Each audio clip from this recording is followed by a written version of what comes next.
Hello বন্ধুরা, নতুন একটা ব্লগের সঙ্গে আমার চ্যানেলে তোমাদের অনেক অনেক স্বাগত। আর আজকে ছুটির দিন, আর এই ছুটির দিনটা তোমাদের সঙ্গে ভাবলাম একটু শেয়ার করা যাক। দেখো, সকালের ব্রেকফাস্ট নিয়ে চলে এসেছি। আজকে সকালের ব্রেকফাস্টটা আমি করছি, রোজ তো করা হয় না, তাই ভাবলাম আজকে ব্রেকফাস্ট দিয়েই তোমাদের সঙ্গে ব্লগটা শুরু করি। তো দেখো, সকালবেলার ব্রেকফাস্টে আজকে করবো একটু চাউমিন। অনেক লেট করে উঠেছি যেহেতু আজকে সানডে, আর ও বাড়িতে আর আমিও আজকে বাড়িতে, তো আজকে অনেকটা লেট হয়ে গেছে। তাই লেট করেই আজকে ব্রেকফাস্টটা করা হচ্ছে। আর ভাবলাম একটু চাউমিন করা যাক। আর আমার না এরকম ডিম চাউ খেতে খুব ভালো লাগে, ছোটোবেলায় মা করে দিত স্কুলের জন্য, আর এখন নিজে করি। আগে না চাউটা করতে পারতাম না, এখন পুরোপুরি শিখে গেছি। আর ঘরে বানানো এই চাউমিনটা খেতে খুব ভালো লাগে। দোকানের চাউটা খেতেও আমার বেশ ভালো লাগে, কিন্তু দুটো না দুরকম স্বাদ। তো দেখো, সকালের টিফিনে আমি আজকে করলাম চাউমিন, আর আমি এর মধ্যে একটু গরম মশলা অ্যাড করছি, ফ্লেভারটা সুন্দর আসে, যেটা আমার ঘরে তৈরি করা গরম মশলা। আর অল্প একটু চিনিও অ্যাড করেছি। তো আমার একটু মিষ্টি মিষ্টি খেতে বেশ ভালো লাগে, মানে একদম স্লাইট চিনি, মানে মিষ্টিটা তুমি বুঝতে পারবে না, কিন্তু একটা সুন্দর স্বাদ আসে। তাই আমি চিনিটা ব্যবহার করি। এটা আমি আমার মার কাছ দিয়ে শিখেছি। তো মায়ের ছোট্ট ছোট্ট টিপস ফলো করেই আমি আমার রান্নাগুলো করি। আজকে চাউমিনটা আমি একটু ভেজিটেবলস, তার সঙ্গে ডিমও দিয়েছিলাম। আর ডিম চাও খেতে আমার খুব ভালো লাগে। তো দেখো, আমার কিন্তু চাউমিনটা কমপ্লিট হয়ে গেছে, আর এখন আমি সার্ভ করছি তিনজনের জন্য। তো রোজ দিন ভাবি যে এইসব জিনিস খাবো না, একটু ডায়েট করব, কিন্তু না করে আর ওটা হয় না, সেই খেয়ে নিই। তো যাই হোক, সকালের ব্রেকফাস্ট ছেড়ে চলে এসেছি রান্না করতে, কারণ আজকে যেহেতু সানডে, ভাবলাম প্রতিদিন তো আমার শাশুড়ি মাই রান্না করে, আজকের রান্নাটা নয় আমি করি, একটু বরকে রেঁধে বেড়ে খাওয়ানো যাক। তো দেখো, আমি কিন্তু সমস্ত কিছু গুছিয়ে নিচ্ছি। আর এরকম করে গুছিয়ে নিলে রান্না করতেও খুব সুবিধা হয়, আর রান্নাও কিন্তু খুব তাড়াতাড়ি হয়ে যায়। তাই প্রথমেই ভাবলাম যে আজকে একটুখানি বাঁধাকপি করবো, আর তার সঙ্গে অনেক কিছুই টুকটাক সাজিয়ে নিয়েছি যে রান্না করব। কোনোটা আমার ইচ্ছাতে, আবার কোনোটা আবার আমার শাশুড়ি বলেছে। তো সব কিছু নিয়েই আমি ভাবলাম যে আজকে কটা রান্না করা যাক। তো প্রথমেই দেখো, আমি বাঁধাকপি কেটে নিয়েছি, আর সেটাকে এখন আমি ফোড়ন দিয়ে বাঁধাকপিটা বসিয়ে দিলাম। আজকে ভাবলাম যে একটুখানি আমিষ বাঁধাকপি রান্না করবো, মানে মাছের মাথা দিয়ে বাঁধাকপি। আর বাঁধাকপি না মাছের মাথা দিয়ে খেতে খুবই ভালো লাগে। আর মাকে ফোন করে জেনে নিলাম যে মাছের মাথা দিয়ে বাঁধাকপিটা কিরম করে রান্না হয়। তো মা আমাকে বলে দিল। তো আমার শাশুড়ি মাও জানে, কিন্তু আমার মায়ের হাতের বাঁধাকপিটা খেতে খুব ভালো লাগে। তাই ভাবলাম যে আজকে মায়ের হাতের যেমন বাঁধাকপি হয় সেরম করে রান্না করি। তো দেখো, এদিকে আমি একটা কড়াই বসিয়ে নিয়েছি, আর ওইদিকেও একটা কড়াই বসিয়ে নিয়েছি, কারণ আজকে না অনেকটা লেট হয়ে গেছে, দেরি করে এসেছি। এবার রান্নাটা করে স্নান টান করে রেডি হতে হবে। তো সেই কারণেই আমি দুটো কড়াই বসালাম, যেন রান্নাগুলো খুব তাড়াতাড়ি হয়ে যায়, আর আমি এর মধ্যে করেও নিতে পারি। তো দেখো, এদিকে আমার বাঁধাকপিটা হচ্ছে, আর ওইদিকে আমি ভাজাভুজিগুলো করে নিয়েছি। তো ভাজাভুজি আমার কিন্তু কমপ্লিট হয়ে গেছে। এবার আমি বাঁধাকপিটা নামিয়ে নেবো, একদম মাখো মাখো হয়ে গেছে। আর অন্যদিকে আমি কড়াই তেল দিয়ে দিলাম আর একটা রান্নার জন্য। আমি এখানে ফোড়ন দিয়ে দিয়েছি, তারপরে দিয়ে দিয়েছি আলুগুলো। তো এইখানে আমি রান্না করব একটা সবজি, মানে পালং শাক, শীষ পালং, সেটাকে আমি এখানে রান্না করব। যেটা আমার শাশুড়ি মা বললো যে আজকে একটু শীষ পালং রান্না করতে। আর আমরা যেহেতু তিনজন মানুষ, আমাদের কিন্তু খুব একটা বেশি প্রয়োজন হয় না, অল্প করে করে নিলেই আমাদের হয়ে যায়। তো দেখো, এদিকে আমার বাঁধাকপি কিন্তু একদম কমপ্লিট হয়ে গেছে। এখন শুধু নামানোর পালা। লাস্টে একটু গরম মশলা দিয়েছিলাম। তো গরম মশলার ফ্লেভারটা না বাঁধাকপির এতে খুব ভালো লাগে। আর যেটা আমার ঘরে বানানো গরম মশলা, যেটা আমার শাশুড়ি মা বানিয়ে রাখে আর কি, আর এটা দিলে না খুব টেস্টি হয় আর কি। তো দেখো, বাঁধাকপি কিন্তু আমার কমপ্লিট হয়ে গেছে। এবার এগুলোকে সব গুছিয়ে রেখে আসি, মানে যা যা রান্না হয়ে গেছে। লাস্টে তোমাদের অবশ্যই দেখাবো যে আজকে আমি কী রান্না করলাম। তোমাদের তো প্রথমে গোছানোটা দেখিয়েই দিয়েছি, তোমরা একটু হলেও আন্দাজ করতে পারছো যে আমি কী রান্না করব। তো এখানে চলে এসেছি এখন আমি পেঁয়াজ কাটতে। তো বাঁধাকপিটা বসানোর আগেই আমি যেহেতু মাছের মাথাটা ভেজে নিয়েছিলাম, তার সঙ্গে আমি মাছগুলো ভেজে নিয়েছিলাম, যেন এক কাজেই দু কাজ হয়ে যায়। বারবার করে মাছ আলাদা ভাজবো, আবার মাথা আলাদা ভাজবো, তো সেই কারণেই মাছগুলো আমি ভেজে না রেখে দিয়েছিলাম। এখন আমি মশলা করব। তো আজকের মশলাটা আমি এখানে রেডি করে দিলাম। তারপরে মিস্টার মল্লিককে বললাম যে তুমি মশলাটা করে দাও, আমি এইদিকে কড়াইটা বসিয়ে দিই। আমি একটু দুধ জাল দিতে বসেছি। তো বিয়েবাড়ি থাকাতে দুধ না অনেকটাই জমে গেছে, মানে কদিন ধরে দুধ খাওয়া হয়নি, তো সেই দুধটাই রয়ে গেছে। ভাবলাম যে জাল দিয়ে রেখে দিই। মা বললো যে এটা জাল দিয়ে রেখে দিতে, না তো খারাপ হয়ে যাবে। তো আগে দুধটা জাল দিয়ে দিলাম, তারপরে আমি বসিয়ে দিলাম হলো কড়াই, কারণ পরবর্তী রান্না করতে হবে। ওদিকে কিন্তু শাকটাও কমপ্লিট হয়ে গেছে, দাঁড়াও তোমাদের দেখাচ্ছি। এদিকে দেখো, কড়াই বসিয়ে দিয়েছে। আর আজকে আমার কড়াইটা একটু পুড়ে গেছে। তো কড়াই বসিয়ে আমি টিফিন করতে গেছিলাম, মানে মাছ ভাজবো বলে। আর এদিকে দেখো, বুঝতে পারিনি কড়াইটা পুড়ে গেছে। তো পেঁয়াজটা আমি ভাজতে বসিয়ে দিয়েছি। আর এদিকে আমার কিন্তু তরকারিটাও কমপ্লিট হয়ে গেছে, চচ্চড়িটা। আর এদিকে পেঁয়াজ দিয়ে সমস্ত মশলা টশলা দিয়ে কষিয়ে নিচ্ছি মশলাটা, মাছের মশলা এটা। তো টমেটো আমার না মাছের ঝাল খেতেই বেশি ভালো লাগে ঝোলের থেকে, তাই আমি একটু ঝালটাই বেশি করি। তো দেখো আমার কিন্তু মশলা কষে গেছে, মানে দেখতেই পাচ্ছ যে চারিপাশ থেকে তেল বেরিয়ে গেছে মশলা দিয়ে। তো মার কাছ দিয়ে শিখেছি তেল বেরিয়ে গেলেই মশলাটা হয়ে যায়। তো এবার একে একে সমস্ত মাছ আমি দিয়ে দেবো। আর যেহেতু আমি এখানে মাছের ঝাল করব তাই আমি একটু কম জলই অ্যাড করেছিলাম। তারপরে দেখো এবার আমি ধনেপাতা দিয়ে দিলাম। তো দেখো আমার কিন্তু মাছের ঝোলটা একদম কমপ্লিট। তো কী রান্না করেছি তোমরা একবার দেখে নাও। তো সব কিছুই আমি এখানে সুন্দর করে সাজিয়ে রেখেছি, তোমরা তো দেখেই নিয়েছো, তাও একবার বলে দিই আমি কী রান্না করেছি। মাছের মাথা দিয়ে বাঁধাকপি করেছি, আর এদিকে মাছ ভেজেছি, পালং শাকের তরকারি করেছি, উচ্ছে আলু ভেজেছি, আর ওইদিকে দেখো আমি বেগুন ভেজেছি। তো এই ছিল আজকে দুপুরের লাঞ্চ।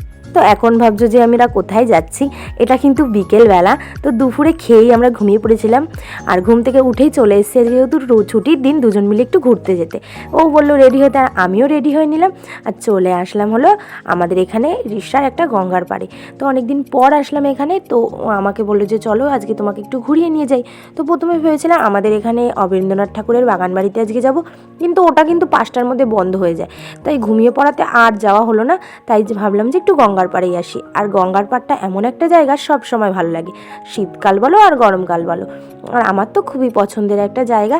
তো দুজন মিলে চলে আসলাম, আর এটা এমন একটা জায়গা না, আসলেই বেশ মনটা ভালো হয়ে যায়। তো দেখো সবাই কি সুন্দর বসে আছে, আর এসেই প্রথমে মা গঙ্গার জল মাথায় নিয়ে নিলাম, তারপরে মাকে নমস্কার করে নিলাম, যেটা আমার মায়ের শেখানো। মা বলেছে গঙ্গায় আসলে আগে গঙ্গার জল মাথায় নিতে হয়। তো দেখো দুজনে একটা জায়গা নিয়ে বসে পড়েছি কিছুক্ষণ সময় কাটানোর জন্য। তার সঙ্গে সঙ্গে গঙ্গার এই সুন্দর পরিবেশ আর সুন্দর দৃশ্য কত ভালো লাগে না। প্রিয় কাছের মানুষ যখন সামনে থাকে আর সামনে এরকম গঙ্গা, তো খুবই ভালো লাগে। আর আমার তো গঙ্গার পাড়ে এসে বসতে খুবই ভালো লাগে। আর আমাদের এখানে কিন্তু অনেকগুলো গঙ্গার পাড় আছে, এক এক দিন এক এক জায়গায় ঘোরাই যায়। আর এখানে কিন্তু একটা মন্দির আছে যেখানে ঠাকুরের নাম হচ্ছিল। তো দেখো তারপরে আমরা ওখান থেকে বেরিয়ে পড়েছি, আর এটা দেখে তো চিনতেই পারছো সেই ভাইরাল অরুণ আইসক্রিম, যেটা আমাদের যেতে যেতে পথে একটা দোকানে দেখলাম যে এখানে অরুণ আইসক্রিম বিক্রি হয়, আর তাই দেখে দাঁড়িয়ে পড়লাম। কেন জানো তো, আমি না এটা ফোনেই দেখেছি, কোনোদিন ট্রাই করিনি। তো আমি প্রথমে ভেবেছিলাম এটা ট্রাই করার জন্য শ্রীরামপুর যেতে হবে, তো যাওয়া আর হচ্ছিল না, কিন্তু দেখলাম যে এখানেই হয়ে গেল, তাই দাঁড়িয়ে পড়লাম। প্রথমে দাঁড়িয়ে কিন্তু আমরা দুটো ট্রাই করেছিলাম, যেটা 5 টাকা করে দাম। আমার না খেতে বেশ ভালোই লেগেছে, তাই কয়েকটা নিয়ে নিলাম। তো এখান থেকে তো আমরা আর বাড়ি যাব না, তাই ভাবলাম যে নিয়ে খেতে খেতেই যাওয়া যাক। তাই রাস্তায় খুলে গাড়ির মধ্যেই বসে বসে দুজন টেস্ট করতে থাকলাম। একের পর এক খুলে আমরা খেয়েছি, ঠান্ডা ফান্ডা কিচ্ছু মানিনি। বলতে বলতে 5 টাকার যে ছোট্ট আইসক্রিমটা, আমি না প্রত্যেক কটা ফ্লেভারটা ভুলেই গেছি, মানে খেয়েছি আর আমার কিচ্ছু মনে নেই। তখন হয়তো মানে দেখেছিলাম, কিন্তু এখন আমার কিচ্ছু মনে নেই। আমি তো গাড়ির পেছনে বসে বসে একের পর এক খেয়ে যাচ্ছি, আর আমার না সব কটা মোটামুটি ভালো লেগেছে। বেশি ভালো লেগেছে যেটা সব থেকে কম দাম, ছোট্ট একদম কিউটি দেখতে, সেটাই। তো ওখান থেকে আমরা চলে আসলাম একটা মেলায়। তো আমাদের এখানে একটা ছোট্ট মেলা ছিল, যেটা মিলন মেলা।